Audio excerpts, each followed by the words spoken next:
সদ্যহতে দেখা গৈছে আমাৰ ঢিংগাঁৱৰ মমতাজ বেগম, বগৰীগুৰিৰ জাহানাৰা বেগম আৰু কেইবাগৰাকী মহিলাক কিছুদিন পূৰ্বে গুৱাহাটী হাইকোৰ্টে তেওঁলোকক foreigners ট্ৰাইব্যুনেলে Nagaon foreigners ট্ৰাইব্যুনেল 4 Juria foreigners ট্ৰাইব্যুনেলে তেওঁলোকক বিদেশী ঘোষণা কৰাৰ পিছত গুৱাহাটী হাইকোৰ্টে সেই ফৰেনাৰ্ছ ট্ৰাইব্যুনেলৰ জাজমেণ্টত কিছুমান আশ্বাস দেখা পাই আকৌ পুনৰ সাক্ষীবাদী লৈ এই গোচৰটো পুনৰ বিবেচনা কৰিবলৈ গুৱাহাটী হাইকোৰ্টে নগাঁও ফৰেনাৰ্ছ ট্ৰাইব্যুনেল 4ক নিৰ্দেশ দিছিল। কিন্তু দেখা গ'ল নগাঁও ফৰেনাৰ্ছ ট্ৰাইব্যুনেলে পুনৰ সাক্ষীসকলক মাতি সাক্ষীবাদী নোলোৱাকেই তেওঁলোকক একেদিনাই আকৌ বাংলাদেশী বুলি গ্ৰেপ্তাৰ কৰি ইতিমধ্যে গোৱালপাৰা ডিটেনশ্যন কেম্পত বন্দী কৰিছে। আৰু গোৱালপাৰা ডিটেনশ্যন কেম্পত যোৱা এসপ্তাহৰ পৰা সেই লোকসকল নাই। তেওঁলোকৰ পৰিয়ালৰ লোকে তাত গৈ খবৰ লওঁতে তেওঁলোকক বিচাৰি পোৱা নাই। এতিয়া আমি এটা গোপন সূত্ৰত খবৰ পালোঁ যে তেওঁলোকক কৰিমগঞ্জত নে আগৰতলাত বৰ্ডাৰত নি পেলাই ক'ৰবাত গোপন এটা কক্ষত তেওঁলোকক ৰাখিছে। তাত কেইবাগৰাকী মহিলা আছে আৰু পুৰুষ আছে আৰু তাত BSFে মানে চান্স বিচাৰি আছে যে তেওঁলোকক গোপনে বাংলাদেশলৈ তেওঁলোকক মানে সীমান্তৰ সিপাৰে তেওঁলোকক খেদি পঠাব, পুছ কৰিব। পুছ বেক নহয়, পুছ কৰিব। পুছ বেক মানে তাৰ পৰা বাংলাদেশৰ পৰা মানুহ আহিলে, কোনোবা বাংলাদেশী আহিলে তেওঁলোকক যদি আকৌ ঘূৰাই পঠায় সেইটো পুছ বেক বুলি কয়। কিন্তু এইটো পুছ বেক নহয়। এই লোকসকল ভাৰতত জন্ম, তেওঁলোকৰ পিতৃ মাতৃ ভাৰতত জন্ম, তেওঁলোকৰ ককা দেউতা আইতাৰ জন্ম ভাৰতত, তেওঁলোক ভাৰতীয় নাগৰিক, তেওঁলোক কেতিয়াও বাংলাদেশত যোৱা নাই, বাংলাদেশৰ পৰা অহা নাই। গতিকে এইটো পুছ বেক নহয়, তেওঁলোকক পুছ কৰা হ'ব বাংলাদেশত। আৰু আমি গোপনে খবৰ পোৱা মতে যোৱা কেইদিনমানত তেওঁলোকক সীমান্তৰ আগৰতলাত নে কৰিমগঞ্জত ক'ৰবাত তেওঁলোকক 4-5 দিন ধৰি অনাহাৰে আৰু তেওঁলোকক মানে লঘোণে পিয়াহে তেওঁলোকক ৰখা হৈছে। সুবিধা পোৱা নাই তেওঁলোকক গোপনে ৰাতিৰ অন্ধকাৰত পুছ বেক কৰিবলৈ। গতিকে এই যে কাণ্ডবিলাক হৈ আছে, আমি মুখ্যমন্ত্ৰী হিমন্ত বিশ্ব শৰ্মা ডাঙৰীয়াক প্ৰশ্ন কৰিব বিচাৰিছোঁ যে যদি তেওঁলোক সঁচাকৈ বাংলাদেশী হয় তেনেহ'লে তেওঁলোকক গোপনে কিয় ৰাতিৰ অন্ধকাৰত বাংলাদেশৰ সীমান্তত কিয় গোপনে ৰাতি অন্ধকাৰত কিয় খেদি পঠোৱাবলৈ ব্যৱস্থা কৰা হৈছে? যদি তেওঁলোক প্ৰকৃতাৰ্থত বাংলাদেশী হয় তেনেহ'লে বাংলাদেশ চৰকাৰৰ লগত যোগাযোগ কৰি বাংলাদেশৰ সীমান্তত BJPৰ লগত BSFে যোগাযোগ কৰি তেওঁলোকৰ ডকুমেণ্ট তথ্য পাতি তেওঁলোকক দেখুৱাই তেওঁলোক বাংলাদেশৰ কোন স্থানত আহিছিল, ক'ৰ পৰা আহিছিল সেই তথ্য পাতি তেওঁলোকৰ জবানবন্দী লৈ BJPৰ হাতত তেওঁলোকে আনুষ্ঠানিকভাৱে গতাই দিয়ক। কিন্তু তেওঁলোকক আনুষ্ঠানিকভাৱে গতাই নিদিয়াকৈ অমানসিকভাৱে অন্যায়ভাৱে তেওঁলোকক কিয় এনেকৈ অন্ধকাৰত ৰাতিৰ অন্ধকাৰত চোৰৰ নিচিনা কিয় বাংলাদেশৰ সীমান্তৰ সিপাৰে খেদি পঠিয়াব বিচৰা হৈছে? এইটো মানৱাধিকাৰ উলংঘন নহয় নেকি? মানৱাধিকাৰ উলংঘন কৰা হৈ আছে। আৰু এই চোৰৰ দৰে এনেকৈ তেওঁলোকক পুছবেক কৰা, যোৱা কিছুদিনত আৰু কিছুমান পুছবেক কৰা হৈছে। চোৰৰ দৰে অন্ধকাৰত পুছবেক কৰাৰ অৰ্থটো হ'ল তেওঁলোক ভাৰতীয় নাগৰিক, তেওঁলোকক অন্যায়ভাৱে তেওঁলোকক বিদেশী সজোৱা হৈছে।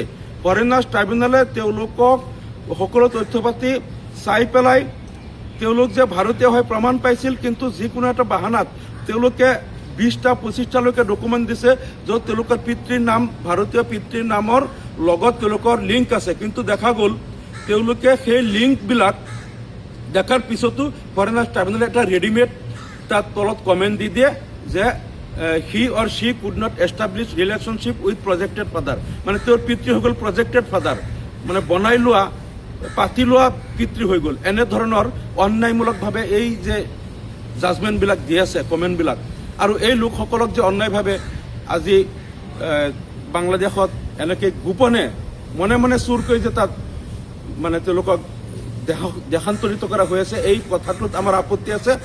আমি ইয়াৰ প্ৰতিবাদ কৰিছোঁ। আৰু আমাৰ কথা হ'ল যদি প্ৰকৃত ভাৰতীয় নাগৰিক হয় তেওঁলোকক এনেকৈ চোৰৰ নিচিনা বাংলাদেশত এনেকৈ খেদি পঠিওৱাটো আমি কোনো পধ্যেই মানি নলওঁ। আৰু যদি তেওঁলোক বাংলাদেশী হয় তেনেহ'লে বাংলাদেশ চৰকাৰৰ লগত আনুষ্ঠানিকভাৱে যোগাযোগ কৰি তেওঁলোকক ফৰ্মেলি আনুষ্ঠানিকভাৱে কাগজ পত্ৰ কৰি চহী লৈ বাংলাদেশত হস্তান্তৰ কৰক। আৰু এই যে ফৰেনাৰ্ছ ট্ৰাইব্যুনেলবিলাক তৰুণ গগৈ চৰকাৰে বনাইছিল, যেতিয়া কংগ্ৰেছ চৰকাৰ অসমত আছিল তেতিয়াই প্ৰথমে 64টা ফৰেনাৰ্ছ ট্ৰাইব্যুনেল তৰুণ গগৈ বনাইছিল, তাৰপিছত 100টালৈকে বনাইছিল।